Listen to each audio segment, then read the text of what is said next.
Mais en tout cas, bah, écoutez, on peut commencer, je pense comme ça, on va, étant donné que c'est un programme bien dense, je n'ai qu'une quarantaine, 45 minutes, donc je me présente. Je m'appelle Borna Scognamiglio, donc vous l'entendrez de mon accent. Je suis bien italien, mais cela fait désormais 8 ans que j'habite en France, à Paris. Après tout un parcours d'études dont je vous parlerai. Et aujourd'hui, je suis à la tête de Pixis, qui est une start-up, une entreprise qui justement cherche à inspirer et à aider les jeunes collégiens, lycéens et étudiants à construire leur parcours d'orientation étape par étape. Mais ne nous avançons pas. Et aujourd'hui, voilà, c'est un plaisir d'être devant vous parce que on m'avait demandé de faire une conférence justement sur le sujet, sur les métiers du futur, le futur, comment on se voit dans le futur. Et donc, je me suis dit, bon, on va pas faire une conférence classique, parce que sinon, ça risque d'être un peu barbant. Et je me suis dit aussi, comment la rendre un peu plus intéressante et plus inspirante pour vous. Et donc, ils sont là? Parfait, parfait. Cool. Bon, on attend juste quelques minutes, quelques instants. Bonjour. Bonjour, venez, venez, venez. Excusez, merci beaucoup. Il n'y a pas de souci. Venez, venez. Ah, bah voilà, ça se remplit. C'est bien.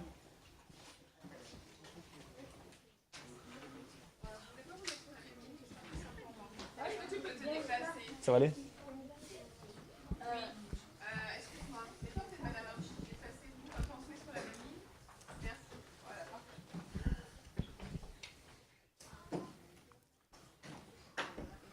Installez-vous.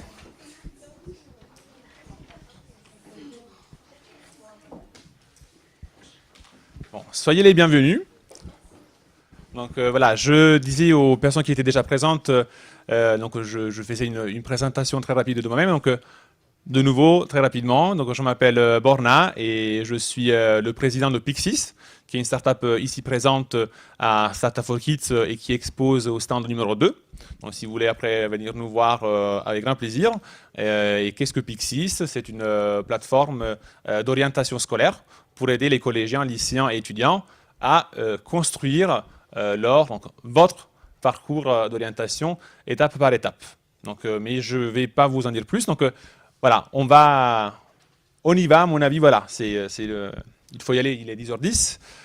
Et je me demandais, donc, ce que je dis à vos amis ici, c'est que comment donner un titre à une intervention qui soit inspirant et qui puisse vous donner un peu quelque chose à la sortie de cette petite heure qu'on va passer ensemble. Et donc, je l'ai appelé « Entre rêve et possibilité, moi en 2030 ».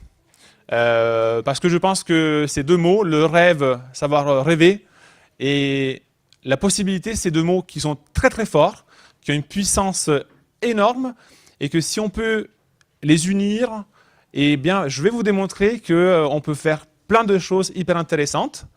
Moi, j'ai 30 ans, donc voilà, je suis un peu plus vieux que vous, mais je pourrais vous donner voilà, des exemples qui vont vous donner justement cette démonstration que vouloir, c'est pouvoir, et que notre devise chez Pixis, c'est vis ton rêve et rêve ta vie. Et vous allez voir aussi pourquoi. Donc, quand on parle donc, de 2030, donc 2030, c'est dans combien? Dans 12 ans, n'est-ce pas? Ok. Donc, dans 12 ans, qu'est-ce qu'on peut s'imaginer comme monde du futur? On peut s'imaginer un monde plein de voitures volantes. Un monde où l'intelligence artificielle dont vous entendez parler tous les jours désormais va prendre le pouvoir, ou quand même donc où la technologie, la haute technologie, la robotique va nous permettre en fait de avoir une relation différente avec les machines qui vont pouvoir nous aider dans beaucoup de tâches de travail qui soient lourdes, dans lesquelles justement l'homme parfois fait des tâches pénibles, voire des métiers qui vont complètement être révolutionnés par l'arrivée des robots et donc de l'intelligence artificielle. 2030, pourquoi pas un monde où on aura plein de drones partout. Donc il y a Amazon qui va dire, hein, ils vont vous livrer les livres, la pizza, je sais pas, plein de choses avec l'aide d'une app sur votre smartphone et qui vont vous ramener n'importe quoi grâce à des services personnalisés. Et si on devait dire comment on s'imagine ce monde dans 12 ans, dans 20 ans, dans 30 ans, eh bien écoutez, on ne peut qu'espérer que ce soit un monde vivable, un monde où tout le monde peut se sentir inclus dans une société plus juste, plus durable. Mais après, je me suis dit, quand j'ai écrit le titre de la conférence, Moi en 2030, je me suis dit, bah tiens, ça serait plus intéressant, au lieu de parler de robots, d'intelligence artificielle, de toutes ces choses, de drones, ces choses dont on parle justement aujourd'hui souvent dans les journaux, et au lieu d'imaginer cette ville du futur, eh bien, si ça vous va de partir avec un voyage dans le temps, et c'est d'où donc là la citation tout à l'heure au niveau du film Retour vers le futur, eh bien, qui n'a pas vu le film? Voilà, donc c'est une petite minorité. Donc ceux qui n'ont pas vu le film, allez-y, c'est une série, vous avez trois films, c'est une trilogie, allez le voir, c'est comment on peut voyager dans le temps, en arrière et en avant. Et justement, je me suis dit, bon, on prend la machine en arrière du temps, et en fait, on va aller plutôt dans le passé, je me suis dit. Et je me suis dit, bah tiens, en fait, je me rappelle de moi, en 1998, donc c'est il y a 20 ans, mon Dieu. La barbe blanche en témoigne. Hein. Et je me suis dit, bah tiens, qui était Borna à cette époque? Quels étaient mes rêves? Et comment je me voyais finalement il y a 20 ans?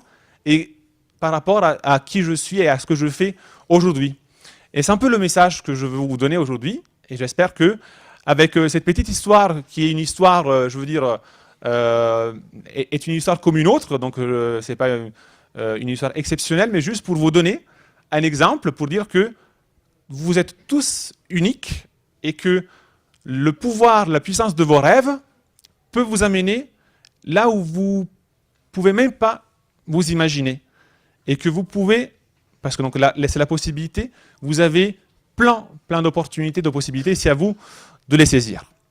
Donc, moi, quand j'avais 11 ans, à peu près, ou même un peu avant, bah, qui n'a pas rêvé d'être astronaute? Donc moi, je voyais la série Tintin à la télé, ou même je lisais les BD, je disais, waouh, astronaute. Donc, qui n'a pas rêvé d'être astronaute, un jour ou l'autre? Voilà. Et après, je me suis dit, vous savez, parfois, l'influence familiale est aussi parfois importante. Et moi, mon papa et mon grand-père sont médecins. Et donc, quand j'étais petit, j'avais cette influence très importante de dire, bah voilà, Borna, toi, quand tu seras grand, tu seras médecin comme nous. Et je me suis dit, pourquoi pas, médecin, médecine, justement, chirurgien, ça serait quelque chose qui pourrait me plaire, effectivement. Si on remonte encore plus dans le temps, moi, je me souviens que quand j'étais petit, j'adorais les dinosaures. Je adorais les dinosaures, donc j'étais un expert de Tyrannosaurus Rex, de Brontosaurus, de Plesiosaurus, Stegosaurus, et j'adorais les dinosaures. Et c'est quelque chose qui me... Voilà, j'étais un expert. Et un des films, parce que là on parle de cinématographie, donc on va voir si vous y connaissez, le film qui m'avait inspiré à l'époque, c'était Jurassic Park. Vous avez vu le dernier qui est sorti, j'imagine, il y a 2 ans, le dernier Jurassic Park. Eh bien, celui-ci, il est sorti en 93, le premier Jurassic Park. Et je peux vous dire la vérité, aujourd'hui, en fait, Jurassic Park, ça a encore une partie importante dans ma vie, parce que dans mes rêves, ou plutôt dans mes cauchemars, parfois, je rêve de vélociraptors qui m'attaquent la nuit, et donc voilà, et je me réveille, je dis, mon Dieu, les vélociraptors. Donc, comme quoi, ça vous garde, vous restez accroché parfois à des films qui vous ont marqué. Mais si je pouvais dire vraiment la vérité, le film qui m'a vraiment, vraiment influencé quand j'étais petit, c'était Indiana Jones. Vous connaissez Indiana Jones? Vous l'avez tous vu? Non. Ah, qui n'a pas vu Indiana Jones? Aïe, aïe, aïe, aïe, aïe. D'accord. Donc, je vous invite à aller regarder Indiana Jones. C'est justement, là, c'est le premier film, Indiana Jones, qui est donc un archéologue, un chercheur qui partait à la recherche de civilisations perdues, civilisations du passé. Et c'est justement cet amour par le passé qui peut-être passe par les dinosaures qui m'a permis de dire, bah tiens, en fait, qu'est-ce que l'archéologue et qu'est-ce que l'archéologie? Et donc je me suis finalement dit, mais voilà, un autre film qui m'a influencé, c'était Stargate. Est-ce que vous connaissez Stargate? C'est un peu plus difficile. Non. Ça, c'est un film aussi. C'est une série, effectivement, tout à fait. Mais il y a aussi un film qui est sorti, Josué, toi qui es expert, toi. C'est 99, voilà, exact. Tout à fait, exactement. Et c'est un film qui, justement, vous parle d'Égypte, de pyramides. Il y a des aliens, mais vous inquiétez pas, les aliens n'ont pas construit les pyramides, sachez-le. Je peux vous le prouver. Et justement, je me suis dit, bah tiens, Indiana Jones et les pyramides, eh bien, mon rêve d'enfant, de devenir archéologue, je l'ai réalisé. Mon rêve d'enfant d'aller à Gizeh, à côté des pyramides de Khéops, de Képhren, et à côté du Sphinx, je l'ai réalisé. Et pendant plusieurs années, mon métier, ça a été d'être archéologue et de faire des fouilles archéologiques sur des sites millénaires, sur des sites où j'ai travaillé à côté de temples, de tombes, où on trouvait des objets de l'Antiquité. Et c'était le métier le plus épanouissant au monde quand on touchait des objets qui voyaient la lumière après des millénaires où ils étaient enfouis sous les sables. Et c'était un métier dans lequel, voilà, c'est un peu le mythe de pouvoir déchiffrer, lire les hiéroglyphes. Les hiéroglyphes, c'est l'écriture égyptienne qui a été d'ailleurs déchiffrée par qui, si vous ne le savez pas? Par Champollion, qui est un Français. Un Français c'est le premier homme qui a déchiffré les hiéroglyphes. Et donc moi, j'étais passionné par les hiéroglyphes, par Champollion, et je me suis dit, bah tiens, en 2010, je viens en France, et après une première licence en archéologie et histoire de l'art en Italie, je suis venu à Paris pour faire un Erasmus, une expérience incroyable. C'est des échanges qui permettent de voyager dans les universités autour de l'Europe. Et je me suis dit, bah tiens, je veux apprendre le français, parce que c'était une langue que je ne connaissais pas, et aussi, je veux me spécialiser en égyptologie. Et voilà, il y a aussi après des choses intéressantes. Quand on peut voyager en Égypte, vous allez pouvoir faire des selfies avec Ramsès II. Vous pouvez faire n'importe quoi autour de la pyramide la plus ancienne du monde, la pyramide de Djoser à Saqqara. Et la chose aussi incroyable, c'est que vous pouvez voyager vraiment partout et avoir des paysages incroyables. Ça, c'est dans l'oasis de Dakhla, à un plein désert libyen. Et vous pouvez monter sur des falaises avec des dunes qui font plusieurs centaines de mètres de haut et avoir des paysages comme si vous étiez sur Google Maps et vous voyez la campagne à vos pieds. Et c'est des expériences vraiment incroyables. Et ça j'ai fait ça pendant plusieurs années, pendant presque 8 ans. Et comme chaque rêve d'enfant, parfois, voilà, il y a des rêves et on se réveille. Voilà, il y a la nuit, on rêve et on se réveille. Donc, et comme chaque beau coucher de soleil, il y a parfois des choses, des chapitres de la vie d'une personne qui se ferment et de nouvelles pages qui s'ouvrent finalement. Et donc, j'ai posé cette photo-là. Alors, c'est un peu ridicule, je peux vous le dire. Voilà, moi qui suis assis sur un petit tricycle. Eh bien, je me suis dit, est-ce que c'était justement changer de l'archéologie? Parce que je me suis dit, je voulais faire autre chose, de découvrir d'autres opportunités professionnelles et d'études. Est-ce que c'était la fin du rêve d'enfant ou c'était le commencement d'un nouveau rêve qui m'amène aujourd'hui chez Pyxis, avec des équipes qui me suivent, qui sont là, Josué et Juliette, vous pouvez saluer Josué et Juliette, et qui aujourd'hui nous mènent justement dans cette belle aventure et aujourd'hui qui m'amène d'être devant vous aujourd'hui. Et justement, les rêves et donc la possibilité d'avancer dans une vie. Donc, ne vous imaginez pas que vous avez juste une voie toute tracée dans votre vie, mais que vous avez beaucoup de rebondissements et beaucoup de possibilités d'évoluer tout au long de votre vie, tout en apprenant. Donc, n'hésitez pas aussi ne vous posez pas de limites et vous dites-vous que dans ce monde du XXIe siècle, on aura plusieurs carrières, plusieurs postes, et la chose qui compte, c'est toujours d'avoir envie d'apprendre et de toujours connaître plein de choses et savoir s'écouter, si c'est le conseil que je pouvais vous donner. Et donc, le deuxième tournant, le deuxième volet de ma vie, passe par la rencontre avec une personne exceptionnelle qui est Wissam. Wissam est un garçon libanais qui a mon âge et qui est venu en France très jeune et qui a mené ses études ici en France. Et il a obtenu un doctorat qui est le diplôme le plus élevé en termes d'études supérieures. Et il a obtenu un data mining. Donc aujourd'hui, on parle beaucoup de data science, de sciences des données, de fouilles de données. Et on s'était rencontrés autour d'une pizza, parce que moi, en tant que napolitain, il faut quand même que pour connaître bien les personnes, c'est autour d'une table que ça se passe, sachez-le. Et avec Wissam, on a eu un rêve fou. Un rêve fou qui, avec une amitié qui était née il y a désormais 4 ans, passait par d'autres personnes inspirantes. Des personnes qui ont fait les rêves les plus fous. C'est, vous le connaissez? Elon Musk, oui. C'est qui Elon Musk?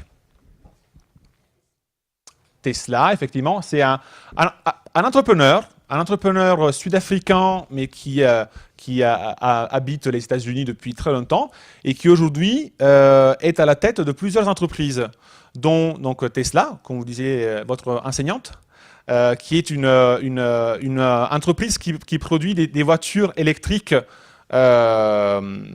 avec un très beau design et qui surtout aujourd'hui sont semi-autonomes. Et il est fait en Californie. C'est celui qui a créé avant sur Internet PayPal. Donc c'est le système de paiement en ligne. Donc il a fait plein de projets par rapport au numérique et à l'Internet. Et aujourd'hui, il est à la tête de SpaceX. Et qu'est-ce que SpaceX? C'est une entreprise qui aujourd'hui, a créé un service de fusées pour envoyer justement des fusées commerciales, pour envoyer tous les satellites qui nous permettent d'avoir le réseau téléphonique, le GPS, donc tous les satellites que vous voyez, lui c'est une des entreprises avec aussi Airbus et Ariane, donc c'est des fusées françaises européennes, mais donc son entreprise à lui, ce n'est pas juste une entreprise qui a réussi, et là ça date d'il y a 2 mois, hein, je ne sais pas si vous avez vu cette photo. Il a réussi à envoyer une Tesla Roadster dans l'espace avec sa nouvelle fusée Falcon. Et je dis, mais ok, ça c'est un fou furieux qui a eu des rêves les plus fous, mais c'est aussi le premier homme, donc c'est la première entreprise qui a réussi à créer des fusées réutilisables. Donc c'est-à-dire que c'est des fusées, ça c'est le premier stade de la fusée qui se lance dans l'espace, et qui, de manière autonome, réussissent à atterrir sur une barge en plein océan pour être réutilisée. Et ça peut réduire énormément les coûts de l'envoi dans l'espace justement de satellites, voire de tous les produits pour la station spatiale internationale qui tourne autour de la planète. Et vous me direz, mais qu'est-ce que ça va faire, Borna, avec toi, avec l'archéologie, et qu'est-ce que ça va faire avec ce rêve que tu avais avec Wissam? Eh bien, on s'était dit, rêve et possibilité. Je vous donne ce qui est le récit, ce qui m'a permis aujourd'hui de dire, ok, j'ai lancé mon entreprise, et c'était grâce à un réseau, un incubateur, comme on appelle, qui s'appelle De Family, la famille, et qui prône ce motto qui dit « Anyone can become an entrepreneur ». Tout le monde peut devenir un entrepreneur. Alors moi, je le interprète de cette manière-là. Je ne pense pas que tous on puisse devenir des entrepreneurs, des chefs d'entreprise, des dirigeants d'entreprise, mais ce qui compte pour eux, et donc ces deux personnes exceptionnelles et très inspirantes qui sont Oussama Ammar et Alice Zaguri, qui sont les cofondateurs et dirigeants de cette de famille, ils donnent l'esprit, ils donnent à tout et chacun la capacité de développer un esprit entrepreneurial, un esprit où on doit toujours être curieux, on a toujours devoir avoir la pêche et de se dire, en fait, si on veut réaliser des choses, eh bien, on s'y met, on étudie et on peut tout à fait changer le cours de notre vie. Et c'est des personnes qui sont vraiment exceptionnelles. Et c'est ça qui nous a donné à Wissam le déclencheur. Dire, bah tiens, Wissam, toi, tu viens de terminer ton doctorat. Moi, j'étais chargé de cours à Paris 4 Sorbonne. Et comment on peut se lancer? Comment on peut lancer un projet qui nous tient à cœur et sur lequel on peut apporter quelque chose qu'on a dans les tripes? Eh bien, on a voulu lancer Pyxis, justement, parce que quand j'étais en cours à la fac, je faisais des cours sur Ramsès III. Je me souviens très bien. Un cours de licence. Il y avait un amphithéâtre à la Sorbonne, ça faisait plus de 300 étudiants qui étaient à la fac, dans l'amphi. Et au bout d'un mois, il ne restait que 50 étudiants. Je me suis dit, soit je suis un très mauvais prof, c'est possible. Donc je dis, bah, en fait, personne n'est intéressé par Ramsès III. Ou bien, il y avait un petit problème à l'entrée, donc après le bac, un problème d'entrée à l'université. Et donc, on s'est dit, en fait, aujourd'hui, il y a 60% d'étudiants qui, au bout de la première année d'université, en fait, ne passent pas en deuxième année. Donc, soit ils se réorientent, soit ils décrochent. Et se réorienter n'est pas un problème en soi. Vous avez justement, et vous allez le voir avec notre parcours, c'est tout à fait possible de se réorienter. Mais on se dit, aujourd'hui, ce qui compte le plus pour un jeune, et pour vous, c'est de ne pas être seul, de pouvoir savoir vous écouter, pouvoir être accompagné de manière personnalisée, vous écouter, être accompagné par votre personnel enseignant, par vos professeurs, vos psychologues de l'éducation nationale, et trouver les outils pour se retrouver, se repérer dans la galaxie des métiers, des informations. Aujourd'hui, vous allez sur Google, vous cherchez des informations, vous avez tout, n'est-ce pas? Et donc, on s'est dit, bah, tiens, comment on peut aider les jeunes à se repérer dans cet univers d'infos sur les métiers. Parcoursup, ils ont plus de 12 000 formations, diplômes. Donc, on s'est dit, bah, tiens, comment on peut faire pour rassembler toutes ces informations-là dans un endroit simple et unique et facile à utiliser? Et là, pour continuer l'histoire de film, moi, je suis un passionné fou de Star Wars. Voilà, j'adore l'espace, j'adore ce milieu, ce récit. Et donc, on s'est dit, bah, tiens, Wissam, on veut aider les jeunes à se repérer dans cette galaxie d'informations. Eh bien, on va créer la galaxie des métiers. Alors, qu'est-ce que c'est? Donc ça, c'est un de nos outils que nous avons développé aujourd'hui chez Pyxis. Et c'est un moteur de recherche qui vous permet de visualiser avec une interface simple, ludique, plusieurs centaines de métiers.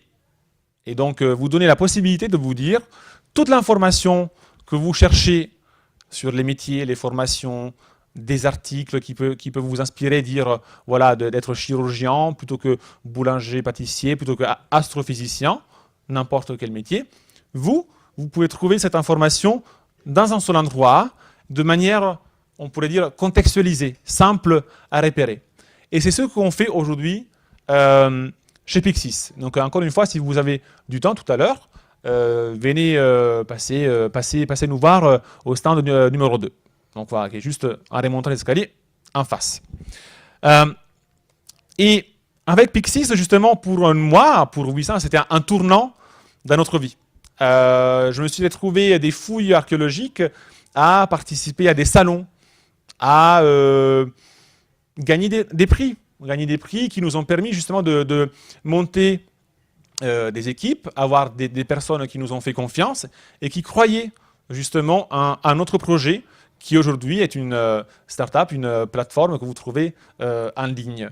Et la chose qui nous a le plus fait plaisir, c'est qu'on a réussi à transmettre ces valeurs aux équipes, et ce qu'on cherche aussi à vous transmettre à vous, c'est de dire, ce n'est pas un métier que l'on cherche, mais c'est plus un rôle que nous voulons jouer dans la société de demain. Et aujourd'hui, donc aussi, si vous voulez venir nous rendre visite, vous êtes plus que les bienvenus. On a réussi à intégrer un programme d'incubation. C'est un programme où vous êtes hébergé pendant un certain temps à Station F. Est-ce que vous avez entendu parler de Station F? Oui, vous êtes... c'est normal. Alors, Station F, c'est un hangar, un espace énorme qui se trouve à Paris, dans le 13e arrondissement, qui était la halle Fraissinet. C'était un endroit où on amenait les trains de la gare d'Austerlitz pour de la manutention, de la maintenance. Et en fait, il a été transformé par Xavier Niel, c'est le patron de Free de la téléphonie mobile, et qui en fait a permis maintenant de créer cette pépinière d'entreprises innovantes. Il y en a plus de 1000 dans un seul endroit, et c'est un peu l'endroit de Place to Be, où justement vous avez plein de gens de milieux culturels, religieux, de pays différents, et nous sommes tous réunis avec nos idées, nos rêves et nos entreprises, et nous voulons chercher justement à apporter des solutions et à améliorer, à apporter des solutions dans tout un tas de services, tout un tas de problèmes qui aujourd'hui touchent la société. Et la plus grande satisfaction, pour moi, qui quand j'étais petit, je voulais être archéologue, c'est qu'avec ce projet qui est aujourd'hui Pixis, j'ai eu le grand honneur, il y a désormais plus d'1 an, de pouvoir pitcher, donc de présenter notre projet à l'Élysée devant François Hollande et Emmanuel Macron. Pour moi, c'était un truc incroyable, et j'aurais jamais pu, même pas dans mes rêves les plus fous, dire mais non, est-ce que c'est possible de pouvoir aller jusqu'à l'Élysée et présenter notre projet devant des hommes d'État et des personnes qui aujourd'hui sont à la tête de notre pays? Eh bien, c'était un des moments les plus enthousiasmants de notre parcours aujourd'hui. Et ce que je veux que vous compreniez, c'est que quand on est face à ces personnes-là, la seule chose qu'on peut faire, c'est de parler de sa passion et de transmettre ce que vous avez dans les tripes et dire voilà, ça c'est le projet en lequel je crois, et voici où on veut arriver avec cette idée. Mais voilà, au Pixis aujourd'hui, c'est pas que un projet mené évidemment par moi et Wissam, mais c'est une équipe de plusieurs personnes. On en est 9, là il n'y en a que 8, mais en fait voilà, c'est des personnes qui ont des profils très différents. Donc moi aujourd'hui, je suis le président, je m'occupe de la gestion de projet, je me suis occupé jusqu'à il y a quelques temps du design de la plateforme, et autant vous dire que quand vous êtes archéologue, vous utilisez les logiciels Illustrator, Photoshop, et ça m'a beaucoup servi après pour dessiner de manière numérique le design de la plateforme. Il y a Wissam, il y a Aloïs qui est responsable du marketing, il y a Pascal qui est une psychologue de l'enfance, c'est une spécialiste, si vous voulez, de l'orientation, qui nous aide avec tous ces tests, parcours pédagogiques qu'on est en train d'intégrer dans nos outils. Il y a Josué qui est là, il y a Juliette, Oriane, Andrew et Victor qui est la personne la plus à droite de la photo. Et tous, on porte justement des valeurs, et on est une équipe, on est convaincu qu'à 8, à 9, tous les rêves sont possibles, et que les grands changements d'une société peuvent partir de petits groupes de personnes qui croient en quelque chose. Donc si vous aussi vous croyez en un projet, vous n'êtes pas seul. Il y a toujours des personnes qui peuvent vous aider, vous accompagner à les accomplir. Et alors, pour revenir au titre de la conférence, de cette petite heure dans laquelle on est ensemble, moi en 2030. Alors, moi je n'ai aucune idée de qui je serai en 2030. Aujourd'hui, je n'ai pas une boule de cristal, donc je ne sais pas ce que le futur va nous réserver. Donc je me suis dit, je suis allé sur le site de la NASA, parce que, encore une fois, je suis un passionné de l'espace, et je suis allé voir à la NASA, et ils ont ouvert des postes pour recruter les premières personnes qui vont aller sur Mars. Et je me suis dit, qui veut y aller? Toi, voilà, exactement. Et justement, ils cherchent des personnes, ils cherchent des géographes, ils cherchent des topographes, des explorateurs, ils cherchent des personnes qui peuvent donc des personnes qui sont expertes dans les bâtiments, dans l'espace. Ils cherchent des agriculteurs. Ils cherchent les agriculteurs qui devront créer les premiers champs pour soutenir justement les personnes qui vont vivre là-bas. Mais il y aura aussi besoin de professeurs, d'enseignants, des personnes qui devront, dans ce nouveau monde, apprendre les nouvelles générations à vivre sur une nouvelle planète. Et il y aura besoin de techniciens spécialisés, des personnes qui auront affaire avec les satellites pour communiquer, pourquoi pas, avec la Terre et les satellites qui tourneront autour de Mars. Alors, peut-être c'est pas pour demain, aller sur Mars. Mais moi, ce que je me suis dit, qu'en 2030, même si je ne sais pas où nous en serons, le petit message que je peux vous donner, et ce n'est pas un conseil, parce que je ne suis pas là pour vous conseiller, mais juste pour vous donner quelques bribes d'inspiration, c'est que qui que vous pensiez devenir dans le futur proche, ou quoi que ce soit les rêves que vous avez au fond de vous, imaginez-vous toujours que le monde de demain, c'est vous qui allez le construire. Et vous avez une énorme responsabilité. C'est un monde justement où on cherche à vivre tous en paix, un monde dans lequel on a tous un rôle à jouer, dans lequel il y aura plein de défis au niveau social, environnemental, où justement il faudra un monde 2030, il y aura plus de 10 milliards de personnes. Comment on va tous cohabiter dans ce monde? Eh bien, il faudra qu'on se mette d'accord et qu'on se soude tous et qu'on se mette au boulot. Et donc, on a besoin de philosophes, de chirurgiens, on a besoin de vétérinaires, on a besoin de plein de personnes qui pourront apporter quelque chose qui est justement un message d'esprit commun et un message de civilisation qui est universel, et que la planète Terre est si petite et un jour pourra être une civilisation qui sera sur d'autres planètes, mais c'est à nous d'écrire cette histoire. Et moi, j'espère avoir réussi à vous donner en quelques minutes un peu d'inspiration. Voilà. Merci beaucoup.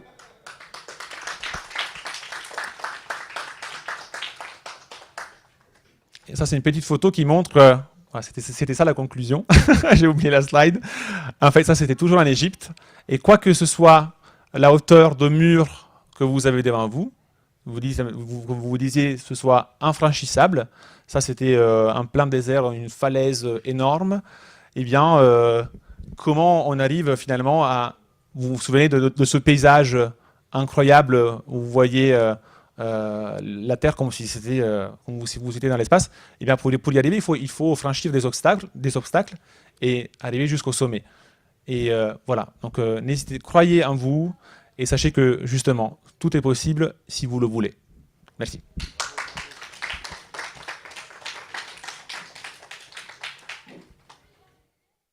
Est-ce que vous avez des questions ou est-ce que vous êtes curieux? Vous pouvez poser n'importe quelle question. Oui? Comment?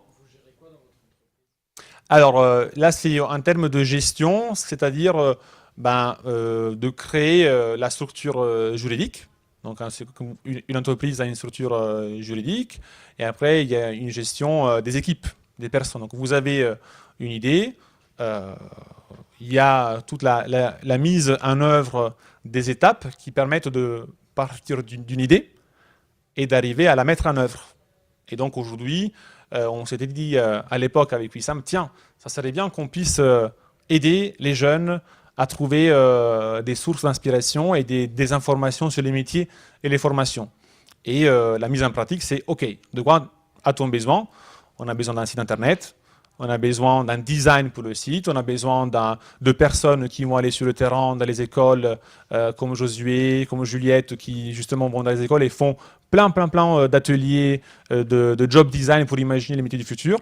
Et donc voilà, c'est quand on est une entreprise, en fait, c'est une entité qui a une idée, qui la porte avec force et qui justement cherche à avoir de la viabilité économique, mais dans toujours, et c'est ma vision des choses, désormais les entreprises ont aussi une responsabilité pour permettre à tout et chacun de pouvoir se réaliser en interne et aussi avoir un impact au niveau d'une communauté et de l'environnement. Est-ce qu'il y a d'autres questions ou des commentaires aussi? Moi, je suis preneur de conseils. Oui. Je trouve la présentation superbe. Sincèrement, elle mériterait d'avoir une audience plus grande. C'est gentil. Si tu as pu la présenter ailleurs. Non, c'est la première fois. Sincèrement, je pense que, je ne sais pas ce que les autres en pensent, je pense que c'est vraiment une très belle présentation. Elle part de soi et elle s'ouvre vers l'extérieur. Et on fait toujours de belles choses quand on part dans ce sens. Et je pense qu'effectivement, pour les jeunes, c'est très inspirant. Parce qu'on voit bien que rien n'est immuable. Absolument. On peut partir de ses rêves et avoir la vie qu'on a envie de vivre finalement. C'est ça. Et ça rejoint notre vivre sa vie et Rêve ta vie. Et rêver sa vie. C'est ça. Est-ce que ça vous apporte quelque chose? Est-ce que ça vous semble complètement fou? Ou il y a quelque chose. Est-ce que ça vous parle?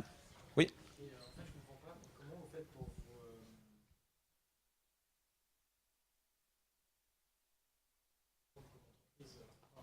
comment vous faites pour avoir de l'argent dans l'entreprise? Comment vous faites pour être Tu veux dire la nôtre ou en général? Pixis? Comment Pixis? Ouais. vous agrandir comme ça et passer à l'Élysée par exemple? Nous, aujourd'hui, en fait, c'est plutôt simple. Donc, nous, on a plusieurs services d'orientation. Donc, en fait, c'est comment on peut justement proposer des services qui peuvent vous aider à trouver justement le bon chemin, les bonnes pistes d'orientation. Et après, nous, aujourd'hui, on se oriente de plus en plus. Donc, il y a des investissements. Donc, en amont, en fait, pour gérer, pour payer des équipes, payer des personnes. On a eu la chance, donc, quand on a présenté devant Macron et Hollande, justement, on avait reçu un prix avec une subvention de l'État qui nous a permis de démarrer la machine. Parce que souvent, quand on a une idée, voilà, si on n'a pas un peu de capital, comme on dit, c'est difficile de démarrer. Donc il faut toujours un capital de départ. Et là, on a eu la chance vraiment inouïe d'avoir cette première somme d'argent pour lancer. Et après, aujourd'hui, nous, on cherche à travailler avec les écoles, les universités, les établissements scolaires, voir aussi les entreprises. Et en fait, on vend des services complémentaires et qui, après, pour vous donner à vous, jeunes, le service de manière gratuite. Voilà, c'est ça l'idée. Et comment, justement, après, en termes de développement, créer un circuit dans lequel tu gagnes de l'argent, tu peux le réinvestir justement pour la croissance. Donc pour embaucher de nouvelles personnes, que ce soit des stagiaires, des alternants, des collaborateurs. Voilà, donc c'est au fur et à mesure. Donc nous aujourd'hui, on a réussi pour l'instant à avoir de belles ressources économiques qui nous ont permis justement de bien démarrer le projet et espérons-le que ça ne s'arrêtera pas, ça sera pas pour demain. Est-ce qu'il y a d'autres questions qui vous parlent? Est-ce que quelqu'un veut devenir archéologue après ça? Ou est-ce que vous aviez juste, est-ce que vous saviez ce que c'était un archéologue? Ou à partir de films qui sont très caricaturaux. La réalité, elle est beaucoup plus difficile, mais il faut jamais regretter, c'était une expérience incroyable. les professeurs, vous avez des commentaires, des observations, éventuellement? Non? Moi, je suis pas professeur. J'accompagne les entreprises dans la. Oui? J'aime beaucoup votre enthousiasme. Je regrette que mon fils soit pas là. Et que c'est vraiment quelque chose à la fois de les accompagner dans leurs rêves, de leur dire que tout est possible. C'est vrai, on ne sait pas ce qu'on va devenir demain, mais quelque part, on a vraiment nos passions, nos envies au quotidien sont quelque chose que vous devez communiquer. C'est gentil, merci beaucoup. Donc si on peut venir à la station F, je serais ravie de venir vous voir avec mes enfants. Bien sûr, bah justement, avec les équipes enseignantes, il y a des visites qui s'organisent, hein. Donc venez passer nous voir, c'est énorme, ça fait 300 mètres de long. Ça fait comme si vous couchiez la tour Eiffel en horizontal, c'est un endroit incroyable.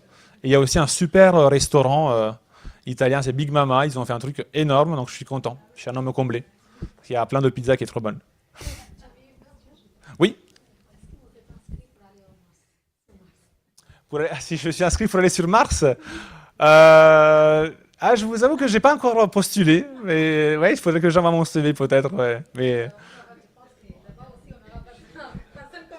ouais, bref, je sais pas, mais si vous voulez, la chose qui est importante, c'est que sur Mars, sur des endroits où justement, vous dites on aura besoin d'ingénieurs et tout, bah, on aura besoin de personnes, d'agriculteurs, d'enseignants, voilà, de métiers aussi très pratiques, et que tout le monde peut trouver. Si vous voulez, Mars, c'est un peu la métaphore, parce que Mars, je ne sais pas si on ira dans 10 ans ou dans 20 ans, mais c'est un peu la métaphore de dire que chacun peut contribuer au concret, dans le quotidien, en suivant sa passion.